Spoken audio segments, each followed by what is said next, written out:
Hello everyone, कैसे हैं आप सभी लोग। मैं हूं विवेक फ्रॉम फिनटेक्स प्रो, जहां पर हम बात करते हैं फाइनेंस एंड टैक्सेशन की। एंड आज के सेशन में हम डिस्कस करने वाले हैं ITR 3 फाइलिंग के टाइम पे जब आप अकाउंट फाइनल करते हैं, डेप्रिसिएशन का शेड्यूल किस तरीके से आपको प्रिपेयर करना होता है। इनकम टैक्स एक्ट के सेक्शन 32 के अकॉर्डिंग किस तरीके से आप ब्लॉक में डिवाइड करेंगे सबसे पहले अपनी एसेट्स को, शेड्यूल कैसे प्रिपेयर करेंगे डेप्रिसिएशन का, उसके बाद कैसे उसको अपनी ITR में फाइल करेंगे। तो स्पेसिफिकली डेप्रिसिएशन से रिलेटेड जो भी पॉइंट्स होते हैं ITR फाइलिंग के टाइम पे, वो आज हम कवर करने वाले हैं बिल्कुल ही डिटेल में। आपको एक कंपटीशन का लाइव डेमो भी मैं दे करके दिखाऊंगा। चलिए विदाउट एनी फर्दर डू चलते हैं सीधा स्क्रीन पे एंड स्टार्ट करते हैं आज के सेशन को। सो गाइस, सबसे पहले जो इंपॉर्टेंट पॉइंट आता है दैट इज कंपटीशन। तो डेप्रिसिएशन शेड्यूल बेसिकली पार्ट होता है जो P&L और बैलेंस शीट बनता है, उसके साथ में आपको डेप्रिसिएशन का शेड्यूल जो है मैंडेटरी बनाना होता है। रीजन बीइंग हो सकता है आप अकाउंटिंग में कुछ अलग रेट लेके चलते हो, और साथ में जो आप इनकम टैक्स का जो सेक्शन 32 बोलता है वहां पर ब्लॉक वाइज रेट्स चलते हैं। तो रेट के डिफरेंस की वजह से आपको डेप्रिसिएशन शेड्यूल में हमेशा रिकमेंड करता हूं कि जब भी आप बड़ी ITR फाइल करें, ITR 3, 5, 6, 7, तब आपको डेप्रिसिएशन शेड्यूल जरूर बनाना चाहिए। और डेप्रिसिएशन क्लेम करना मैंडेटरी है, आपको मैंडेटरीली डेप्रिसिएशन क्लेम करना पड़ेगा अपनी एसेट्स के ऊपर। नाउ ये एक फॉर्मेट है डेप्रिसिएशन का। पहले इस फॉर्मेट को एक बार मैं समझा देता हूं, उसके बाद पोर्टल पे चलेंगे, वहां पे सीखेंगे किस तरीके से आपको करेक्टली डेटा जो है वो पुट करना होता है। सबसे पहले सेक्शन 32 इनकम टैक्स एक्ट का बोलता है कि आपको असेट्स को ब्लॉक में, इनकम टैक्स में ना ब्लॉक वाइज काम होता है ना। दिक्कत ये आती है जब आप अकाउंटिंग करते हो तो अकाउंटिंग तो आप असेट वाइज कर देते हो। जैसे कि देखिए ये मैंने असेट यहाँ पर लिखी हुई है, तो ये आपको क्या करना है, टैली बिजी जहाँ पे भी आप अकाउंटिंग करते हो अपनी असेट्स को सबसे पहले यहाँ पर लिखो कि कौन कौन सी आपकी असेट्स है, उसकी अमाउंट कितनी है, और फिर ब्लॉक किस ब्लॉक में वो फॉल होगा। इनकम टैक्स के अंदर आपको ब्लॉक्स बनाने पड़ेंगे, लाइक प्लांट एंड मशीनरी का ब्लॉक हो गया, कंप्यूटर का ब्लॉक हो गया। देखिए आपका लैपटॉप, PC सारे के सारे कंप्यूटर वाले ब्लॉक में जाएंगे। आपकी जितनी भी प्लांट एंड मशीनरीज हैं, इक्विपमेंट्स हैं, वो सारे आपके प्लांट एंड मशीनरी वाले ब्लॉक में जाएंगे। एयर कंडीशन का एक ब्लॉक अलग हो गया। इसी तरीके से आपको इनकम टैक्स के ब्लॉक्स बनाने पड़ेंगे ना। इनकम टैक्स के ब्लॉक्स कैसे बनते हैं वो, उसके लिए मैं आपको ये लिंक दे दूंगा। इनकम टैक्स जो डेप्रिसिएशन रेट्स होते हैं इसकी हेल्प ले सकते हैं। जैसे बिल्डिंग का आपका एक ब्लॉक बनेगा, फर्नीचर एंड फिटिंग्स का एक ब्लॉक बनेगा, machinery and plant and machinery का एक ब्लॉक आपका बनता है। तो जिन rate wise basically income tax ना थोड़ा सिंपल करने के चक्कर में थोड़ा सा कॉम्प्लेक्स हो गया है। तो यहाँ पर बात जो होती है वो ब्लॉक वाइज बात होती है, ना कि आपकी असेट वाइज। तो हो सकता है आपने पूरे साल में 4 लैपटॉप परचेज किए हो, तो अपनी बुक्स में आपने 4 लैपटॉप दिखाए होंगे, लेकिन यहाँ पर आपको उसको एक ब्लॉक के अंदर ही दिखाना पड़ेंगे उन चारों के चारों लैपटॉप्स को, क्योंकि वो चारों एक ही रेट में फॉल करते हैं। तो आपके वो कंप्यूटर के अंदर फॉल कर जाएंगे, लैपटॉप या फिर PC आपके कंप्यूटर्स के अंदर फॉल करते हैं। 40% डेप्रिसिएशन का रेट भी आपको यहाँ से मिल जाएगा, असेसमेंट ईयर 80-90 ऑनवर्ड, कि क्या आपका डेप्रिसिएशन का रेट रहेगा। ठीक है, तो जो डेप्रिसिएशन का अगर अलग रेट होता है तो आपको उसका अलग ब्लॉक बना के काम करना पड़ेगा इनकम टैक्स के अंदर। हमने क्या किया, सबसे पहले असेट्स ली, असेट्स की वैल्यू ली, उसके बाद ब्लॉक्स में हमने यहाँ पे डिवाइड कर दिया, ये हमारी ब्लॉक है। उसके बाद ये जितनी भी सारी हमारी असेट्स हैं ये करंट ईयर में ही परचेज हुई हैं, तो ओपनिंग WDV कुछ नहीं आएगा। अदरवाइज ओपनिंग WDV आप कहाँ से लोगे। देखो यहाँ पर एक चीज़ समझो, जो डेप्रिसिएशन शेड्यूल अब आप बना रहे हो ये पार्ट है इनकम टैक्स का। मैं आपको income tax point of view से सिखा रहा हूँ, अकाउंटिंग पॉइंट ऑफ व्यू से अभी मैं आपको नहीं सिखा रहा हूँ। तो जो ओपनिंग WDV लेंगे वो आप लेंगे लास्ट ईयर का, जो आपका क्लोजिंग WDV आया था, आपकी कॉम्पिटिशन से आपको पिक करना पड़ेगा।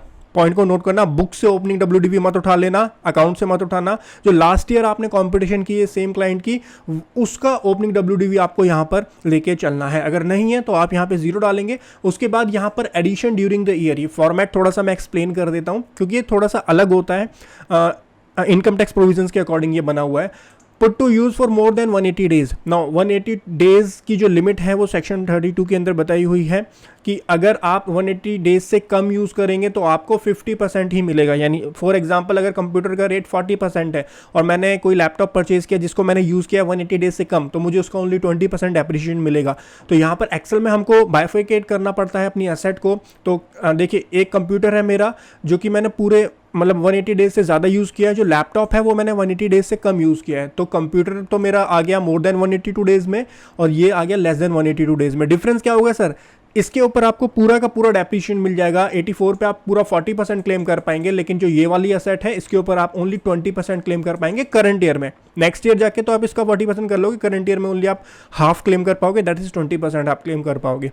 ठीक है, इस तरीके से आपको बाइफरकेट करनी है अपनी सारी एसेट जो आपने करंट ईयर में परचेज की हैं, कि कितने दिन आपने उसको पुट टू यूज़ किया है। ये बहुत ही टेक्निकल चीज़ें मैं बता रहा हूँ जो कि शायद आपको यूट्यूब पे तो नहीं मिलेंगी ये चीज़ें सीखने के लिए पूरी। और एक इंपॉर्टेंट अपडेट दे देता हूँ, ITR 3 भी आपकी ऑफलाइन मेथड से आ चुकी है, बहुत जल्दी ऑनलाइन मेथड से भी आ जाएगी। तो ITR 3 का कंप्लीट वीडियो आपको जो है कोर्स के अंदर बहुत ही जल्दी अपने मिल जाएगा। कोर्स की अगर मैं बात करूं तो हमारा जो कोर्स है ITR फाइलिंग TDS, सारे कोर्सेज हमारे जो हैं प्रैक्टिकल कोर्सेज आपको वेबसाइट पर मिल जाएंगे, जिनके प्राइस 1 जून से थोड़ा सा इंक्रीज होने वाले हैं। सो अगर आप इंटरेस्टेड हैं GST ITR TDS को प्रैक्टिकली सीखने में, अकाउंटिंग आप प्रैक्टिकली सीखना चाहते हैं, एक्सेल सीखना चाहते हैं, एक्सेल फॉर अकाउंटेंट, ट्रेडमार्क, तो बहुत सारे कोर्सेज हैं। 31 मई तक जो है प्राइजेस सेम रहेंगे, उसके बाद प्राइसेस बढ़ने वाले हैं। तो एक बार चेक कर लीजिए अगर आप सारी चीज़ों को बिल्कुल डिटेल में और इन डेप्थ में सीखना चाहते हैं। चलते हैं आज के पॉइंट की तरफ। डेप्रिसिएशन शेड्यूल को हम समझ रहे थे, उसके बाद में deduction during the year. Deduction आपने जितनी असेट्स बेच दी वो डिडक्शन में आपको माइनस करनी है, और उसके बाद में आपका यहाँ पर टोटल आ जाएगा पूरे साल का, जिसके ऊपर आपको डेप्रिसिएशन क्लेम करना पड़ेगा। उसके ऊपर फिर रेट ऑफ डेप्रिसिएशन आप यहाँ से चेक कर सकते हैं, मैं लिंक दे दूंगा, यहाँ से रेट ऑफ डेप्रिसिएशन चेक कर सकते हैं कितना है। उसके अकॉर्डिंग आपको डेप्रिसिएशन यहाँ पर एक फॉर्मूला लगा हुआ है, मैं आपको ये शीट दे दूंगा अगर आपको चाहिए तो। यहाँ पे फॉर्मूला एक लगा हुआ है, फॉर्मूले के अकॉर्डिंग जो हमारा काम होता है, यानी जो हमारी ओपनिंग है, अब देखिए फॉर्मूला क्या है मैं एक्सप्लेन कर देता हूँ। वैसे राउंड अप का फॉर्मूला लगा हुआ है कि अगर हमारी जो इससे ये है, इसके ऊपर हम लेते हैं 100%। 100% किसका, जो रेट है, रेट का 100%, इसके ऊपर हम 100% लेते हैं डेप्रिसिएशन रेट का, इसके ऊपर लेते हैं हम 50%, ठीक है, और डिडक्शंस को माइनस कर देते हैं। सिंपली बताऊं आपको, जो ये टोटल अमाउंट है, टोटल में से जितनी वैल्यू आपकी 180 डेज से ज़्यादा आपने यूज़ की है, उस पर आपको लेना है पूरा का पूरा 40%, और उसके जो बैलेंस बचता है उस पर आप हाफ लेंगे, यहाँ पर 50% आप लेकर के चलेंगे डेप्रिसिएशन।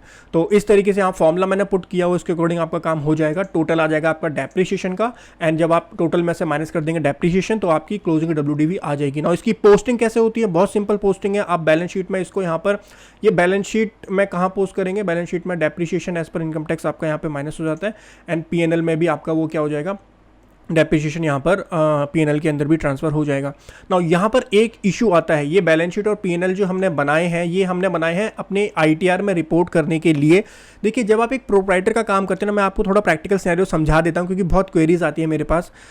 प्रोप्राइटरशिप के केस में कोई अकाउंटिंग एज AS हमको फॉलो नहीं करना, कोई हमको कंपनी एक्ट फॉलो नहीं करना, तो आपका जो डेप्रिसिएशन इनकम टैक्स का आया है, वो सेम डेप्रिसिएशन आप क्लेम कर सकते हो अपने PNL में और बैलेंस शीट में, एंड अपनी बैलेंस शीट PNL फाइनल कर सकते हो। लेकिन यही सिनेरियो थोड़ा सा चेंज हो जाता है जब आप किसी कंपनी की अपनी जो है ITR कर रहे हैं, क्योंकि कंपनी के जो कंपनी एक्ट उसके ऊपर अप्लाई होता है। कंपनी की एक्ट के अंदर डिफरेंट रेट्स दिए होते हैं डिफरेंट असेट्स के, तो अगर कोई वेरिएशन आता है तो आपका इनकम टैक्स में अलग डेप्रिसिएशन आएगा, आपका कंपनीज एक्ट में अलग डेप्रिसिएशन आएगा। ये बहुत ही नॉर्मल सिनेरियो होता है। नाउ यहाँ पे जब आप कॉम्प्यूटेशन करते हैं इनकम टैक्स पर्पस के लिए, तब आपको डेप्रिसिएशन इनकम टैक्स के अकॉर्डिंग ही लेना है, लेकिन अकाउंट्स के अंदर आपका डेप्रिसिएशन जो आएगा वो कंपनीज एक्ट के अकॉर्डिंग ही आपको बुक करना है। सर हमारा तो फिर वेरिएशन आ जाएगा, हमारे प्रॉफिट्स में वेरिएशन आ जाएगा, कोई दिक्कत वाली बात नहीं। इसीलिए हमको जो है इनकम टैक्स की कॉम्प्यूटेशन सेपरेटली करनी होती है। देखिए एक पॉइंट समझिए, अकाउंट जब आप बना रहे हैं तो अकाउंट आपको बनाने पड़ेंगे कंपनीज एक्ट के अकॉर्डिंग। इनकम टैक्स ये नहीं बोलता, इनकम टैक्स कहीं भी ये डिफाइन नहीं करता कि आपको अपने बुक्स ऑफ अकाउंट किस तरीके से मेंटेन करने होते हैं। लेकिन अगर आप अपने बुक ऑफ अकाउंट के अंदर इनकम टैक्स के रेट डाल देंगे एज अ कंपनी, तो हो सकता है आपके वो वॉयलेट कर जाएं कंपनी एक्ट से, तो कंपनी एक्ट से कॉन्ट्राडिक्ट करेंगे। इसीलिए जब आप अपनी बुक्स ऑफ अकाउंट बनाते हैं, मैं कंपनी की केस की बात कर रहा हूं, तो कंपनी के केस में आप जब बुक्स ऑफ अकाउंट बनाते हो उसके अंदर आपको कंपनी एक्ट के रेट लेकर के चलने हैं। सर फिर हमारा डिफरेंस आएगा, डिफरेंस को एडजस्ट कैसे करें? आपको एडजस्ट करने की कोई जरूरत नहीं है। आप जब इनकम टैक्स फाइल करेंगे तब आपको इनकम टैक्स की कॉम्पिटिशन देखनी पड़ेगी लास्ट ईयर की। एक बात को समझो, अब ये जो डेप्रिसिएशन शेड्यूल बनता है या ये जो PNL बैलेंस शीट बना है, ये हमारा कंपनीज एक्ट के अकॉर्डिंग नहीं बना। अगर मैं यहाँ पर, मेरी ये क्लाइंट कंपनी है, अगर मेरी क्लाइंट कंपनी है, तो मैं ये कंपनी एक्ट के अकॉर्डिंग यहाँ पर अब काम नहीं कर रहा। यहाँ पे मैं पूरी कंपटीशन प्रिपेयर कर रहा हूँ, तो ये income tax point of view से कंपटीशन प्रिपेयर कर रहा हूँ। ये बैलेंस शीट और PNL में जो बना रहा हूँ, इसको मुझे रिपोर्ट करना होता है। जो मैं अपनी ITR फाइल करूँगा, हमारे केस में वैसे अभी मैं ITR 3 फाइल कर रहा हूँ, अगर मैं ITR 6 फाइल कर रहा हूँ, तो यहाँ पर मुझे अपनी बैलेंस शीट के फिगर्स देने होते हैं, मुझे अपने ट्रेडिंग PNL की फिगर देनी होती है। उस पर्पस के लिए मैंने यहाँ पर ये डेप्रिसिएशन शेड्यूल बनाया, बैलेंस शीट बनाई, PNL बनाई। लेकिन मेरे जो एक्चुअल फाइनेंशियल्स होंगे वो ये नहीं होंगे। नोट कर लो पॉइंट को, एक्चुअल फाइनेंशियल्स आपके वो होंगे जहां पर आपने डेप्रिसिएशन कंपनी एक्ट के अकॉर्डिंग काम किया है, वो आपके एक्चुअल फाइनेंशियल्स होते हैं। ठीक है, सो ये खाली आपकी इनकम टैक्स कॉम्पिटिशन का एक पार्ट होता है डेप्रिसिएशन शेड्यूल बनाना, और यहाँ पर आपको इनकम टैक्स लॉ फॉलो करना पड़ता है। तो दो अलग अलग फाइनेंशियल्स आपके बन सकते हैं कंपनी के केस में, और बनते हैं क्यों, वहाँ पर हमको फॉलो करना होता है इनकम टैक्स कॉम्पिटिशन के टाइम पे हमको इनकम टैक्स फॉलो करना है, एंड बुक्स प्रिपेयर करते टाइम हमको फॉलो करने पड़ते हैं कंपनीज एक्ट के प्रोविजंस। Got it. इसके अलावा अगर लिस्टेड कंपनीज होती हैं तो सेबी के रेगुलेशंस होते हैं, फिर इंड एस भी फॉलो करने पड़ते हैं। तो बुक्स ऑफ अकाउंट जो बनते हैं वो उन रेगुलेशंस को ध्यान में रख के बनते हैं। इनकम टैक्स कहीं भी ये डिफाइन नहीं करता कि आपको बुक्स ऑफ अकाउंट किस तरीके से मेंटेन करने हैं, वहां पर इनकम टैक्स एक्ट नहीं बोलता। इनकम टैक्स एक्ट खाली इनकम टैक्स कॉम्पिटिशन पर्पस के लिए बताता है कि डेप्रिसिएशन इतना ले लो, ठीक है। तो दो अलग चीजें हैं, दोनों को मिक्स मत करो, मिक्स करोगे तो कंफ्यूजन हो जाएगी। हाँ, अब हम बात कर रहे थे प्रोप्राइटरशिप में। प्रोप्राइटरशिप में दिक्कत इसलिए नहीं आती क्योंकि प्रोप्राइटरशिप में कोई ऐसा लॉ नहीं है जो ये डिफाइन करे कि आपको बुक्स ऑफ अकाउंट इस तरीके से बनाने हैं, आपको डेप्रिसिएशन इतना क्लेम करना है। इसलिए आप इनकम टैक्स के रेट जो है वो सेम ले सकते हैं जो डेप्रिसिएशन आपका यहां पे आया, इसको आप अपनी बैलेंस शीट पीएनएल में बुक कर दीजिए जब आप प्रोप्राइटर का यहां पर अकाउंट फाइनल कर रहे हैं या फिर आईटीआर फाइल कर रहे हैं। तो प्रोप्राइटर के लिए ये जो बैलेंस शीट और पीएनएल है ये फाइनल हो जाते हैं, लेकिन कंपनीज के केस में ये नहीं होते। कंपनीज के केस में जो उनकी books of account, actual books of account है, वही उनके फाइनल अकाउंट होते हैं। ये खाली इनकम टैक्स रिपोर्टिंग के लिए यूज किए जाते हैं। चलिए, तो आपको ये समझ में आया होगा छोटा सा पॉइंट जहां पर बहुत ज़्यादा कंफ्यूजन आती है, क्योंकि बहुत सारी क्वेरीज मेरे पास इस पॉइंट में आई हैं। तो होप सो आपको ये पॉइंट क्लियर हुआ होगा। क्लोजिंग डब्ल्यूडीवी आ गया। अब चलते हैं, अब सीखते हैं इसको कैसे रिपोर्ट करेंगे आप। मैं पूरी आईटीआर 3 आपको नहीं सिखा रहा, वो कोर्स में आपको मिल जाएगी या फिर यूट्यूब पे मैं ट्राई करूंगा, कुछ दिनों बाद आपको यूट्यूब पे भी वो शायद मिल जाए। चलिए, सो यहाँ पे आइए, आप किस तरीके से आप करेक्टली उसको पुट करेंगे। तो मैन्युफैक्चरिंग अकाउंट में डेप्रिसिएशन नहीं आएगा, ट्रेडिंग अकाउंट में डेप्रिसिएशन नहीं आएगा। पीएनएल अकाउंट के अंदर आपको जाना होता है, डेबिट्स टू पीएनएल अकाउंट होता है, यहाँ पे आप एडिट करेंगे। मैंने वैसे शायद डाल दिया यहाँ पे फिगर, नीचे आप आएंगे, कंटिन्यू आपको करना होता है। यहाँ पे नीचे ये रहा जो पॉइंट नंबर 52 होता है, ये होता है आपका depreciation and amortization as per your books of account. ऊपर लिखा होता है ना डेबिट टू पीएनएल अकाउंट, तो जो बुक्स ऑफ अकाउंट यहाँ पर आएगा। हमारे केस में प्रोप्राइटर है तो बुक्स ऑफ अकाउंट में हमने वही लिया जो हमारे इनकम टैक्स एक्ट में आ रहा था। पॉइंट समझ रहे हो आप? तो इसलिए वहाँ पे कोई भी कॉन्ट्राडिक्शन नहीं होगा। तो 72585 ये हमने डेप्रिसिएशन जो हमारा आया था 72585 वो यहाँ पर पुट कर दिया एंड देन इसको सेव कर दिया। आज का पॉइंट मेरा डेप्रिसिएशन से रिलेटेड है। पूरी आईटीआर मैं आपको दे दूंगा कुछ टाइम के अंदर, कंपटीशन भी मैं पूरी सिखा दूंगा। आज तो खाली मैं आपको डेप्रिसिएशन वाला पॉइंट जो है उस पर फोकस कर रहा हूँ। उसके बाद क्वेश्चन आता है कि सर आपको वो नहीं करना, वो आपकी बुक्स ऑफ अकाउंट। फिर आप जाएंगे शेड्यूल बीपी जो आपका होता है, यहाँ पे आपको जाना होता है। नाउ शेड्यूल बीपी के अंदर आपका जो पॉइंट नंबर ए होता है, बिजनेस और profession other than speculative business and specified business, यहाँ पे आप एडिट करेंगे। एडिट करके आप नीचे आएंगे, तो नीचे आके ये देखिए, एक सेकेंड, ये रहा, ये यहाँ पर ऐड कर दिया। अब इसको ध्यान से देखो यहाँ पर हुआ क्या, हमने वहाँ पर एडिट किया। एडिट करके नीचे आओ, मैं आपको आज डेप्रिसिएशन का पॉइंट समझा रहा हूँ। तो यहाँ पर ये देखिए एडजस्टेड प्रॉफिट एंड लॉस हमारा 689962 आया, लेकिन यहाँ पर पॉइंट नंबर 11 में ऐड कर दी एक चीज। क्या ऐड कर दिया? Depreciation and amortization debited to profit and loss account. क्यों? क्योंकि जो प्रॉफिट एंड लॉस वो बुक्स के अकॉर्डिंग था, हमारा एज पर पीएनएल अकाउंट था, तो उसको यहाँ पर डिसअलाउ कर दिया। लेकिन हमने अपनी बुक्स में वही लिया था जो हमारे इनकम टैक्स एक्ट में आ रहा था। तो ये जो पॉइंट नंबर 12 है, यहाँ पे आपको क्लेम करना है depreciation allowable under income tax act. यहाँ पे जो आपको डालना होता है वो डालना होता है अपने डेप्रिसिएशन शेड्यूल के अकॉर्डिंग, ठीक है।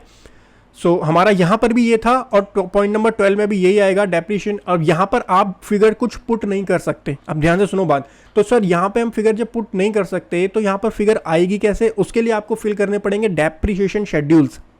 इसीलिए क्योंकि ये पॉइंट थोड़ा सा कॉम्प्लेक्स हो जाता है। जब मैं नॉर्मल आईटीआर में आपको ये समझाता हूँ तो वीडियो बहुत बड़ी बन जाती है और बहुत कॉम्प्लेक्स हो जाती है। इसीलिए मैंने सोचा अलग से भी आपको डेप्रिसिएशन के बारे में बता दूं, कैसे आपको करेक्टली क्लेम करना होता है। तो यहाँ पर आता है, लेकिन यहाँ पर देखिए आप फिल नहीं कर सकते, ऑटो पॉपुलेट होगा। तो ऑटो पॉपुलेट कहाँ से होगा? शेड्यूल डीईपी आपको फाइल करना पड़ेगा, ठीक है।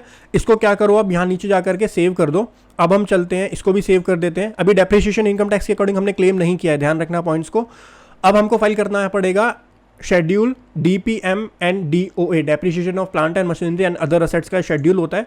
इसके अंदर आप जाएंगे, यहाँ पे आपको ऐड डिटेल्स करनी होती हैं ना। यहाँ पर आपको जो है रेट दिया होगा 15%, 30%, 40%, 45%, ठीक है। तो यहाँ पे आप ध्यान से देखिए, ओपनिंग डब्ल्यूडीवी सबसे पहले हमसे यही फॉर्मेट है, हमारा फॉर्मेट यही है, लेकिन हमने ये बनाया हुआ है हॉरिजॉन्टल, यहाँ पर हमको इन्फॉर्मेशन देनी है वर्टिकल। ठीक है, तो प्लांट एंड मशीनरी जो रेट है हमारा वो 15% वाला रेट 15% के अंदर डालेंगे हम। ओपनिंग डब्ल्यू इसके अंदर डालना है, ओपनिंग WDV हमारा 0 है। उसके बाद एडिशन फॉर अ पीरियड, अब इसको ध्यान से देखिएगा थोड़ा सा, addition for a period of 180 days or more in the previous year, यानी वो असेट जो कि हमने 180 डेज से ज़्यादा यूज़ की है, यानी कौन सा, ये वाली पहले वाला पॉइंट है। तो 74626 कर देते हैं, 74626 यहाँ पे हम कर देते हैं। उसके बाद consideration other than realise during the previous year, यानी इसमें से जो माइनस हुआ है, जितना आपने सेल किया है वो आपको यहाँ पर माइनस करना है।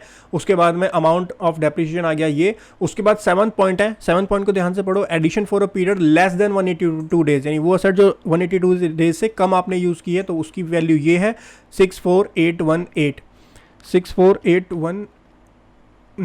819 रहने देते हैं इसको, 819, और इसमें से जितना फिर आपने सेल किया है वो आपको यहाँ पर देना होता है। परफेक्ट। उसके बाद में आपका अमाउंट डेप्रिसिएशन हाफ रेट से आपका इस पर लगेगा, depreciation on 6 at full rate और हाफ रेट, और टोटल डेप्रिसिएशन 16055। इसको आप अपनी कैलकुलेशन से मैच कर सकते हैं, जो आपने शीट में बनाया है 16055.50 आ रहा है, तो पॉइंट्स यहाँ पर नहीं दिखाएगा, तो 16055 बिल्कुल एग्जैक्टली आपका डेप्रिसिएशन प्लांट एंड मशीनरी का यहाँ पर हो गया है।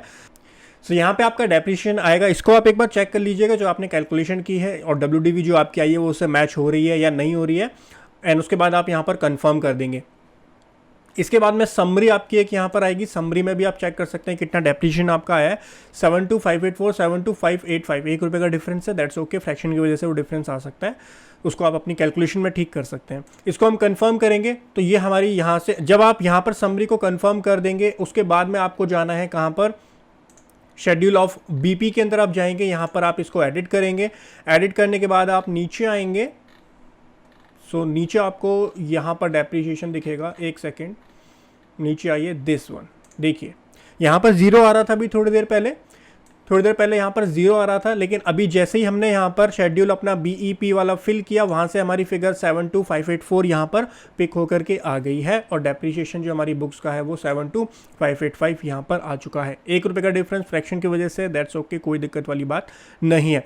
आशा करता हूँ आपको समझ में आया होगा किस तरीके से आपको डेप्रिसिएशन पहले तो कैलकुलेट करना है, डेप्रिसिएशन का शेड्यूल आप कैसे बनाएंगे, एंड देन उसके बाद कैसे आपको अपनी ITR में जो इनकम टैक्स पोर्टल है उस पर उसको फिल करना होता है, एंड करेक्टली अपने डेप्रिसिएशन को क्लेम करना होता है। छोटा सा पॉइंट मैं डिस्कस कर लेता हूँ, कंपनी वाले केस में क्या होता है। कंपनीज के केस में आप डेप्रिसिएशन जो डालते हैं P&L के अकॉर्डिंग डालते हैं, तो P&L में आपका जो डेप्रिसिएशन होता है that is as per companies act, तो कंपनीज एक्ट के अकॉर्डिंग आप यहाँ पर आता है आपका। उसके बाद आपकी जो ये वाली फिगर्स होती हैं, ये फिगर्स आती है आपकी इनकम टैक्स कैलकुलेशन के अकॉर्डिंग। सो यहाँ पर आपको जो फिगर डालनी होती है ये वाली डेप्रिसिएशन की, ये इनकम टैक्स के अकॉर्डिंग डालनी होती है, और उसकी वजह से आपके प्रॉफिट में भी थोड़ा सा वेरिएशन आता है आपकी बुक्स के, और आपके जो इनकम टैक्स में प्रॉफिट आपका जाता है वहाँ पर वेरिएशन आ सकता है। ये छोटा सा डिफरेंस आता है जब आप एक कंपनी के लिए काम करते हैं। आशा करता हूँ गाइस आपके डेप्रिसिएशन से रिलेटेड सभी डाउट्स क्लियर हो गए होंगे। अगर आप इसी तरीके से इन्फॉर्मेटिव वीडियोस को डिटेल में सीखना चाहते हैं, सारी ITRs को, बड़ी ITR 3, 5, 6, 7, तो आप चेक कर सकते हैं हमारे कोर्सेज को। 1 जून से कोर्सेज के प्राइस जो हैं वो बढ़ने वाले हैं, तो आप जरूर चेक कर लीजिए कोर्सेज को। Thank you so much guys for joining today session. Have a great time. हंसते रहिए, मुस्कुराते रहिए। Bye bye, take care.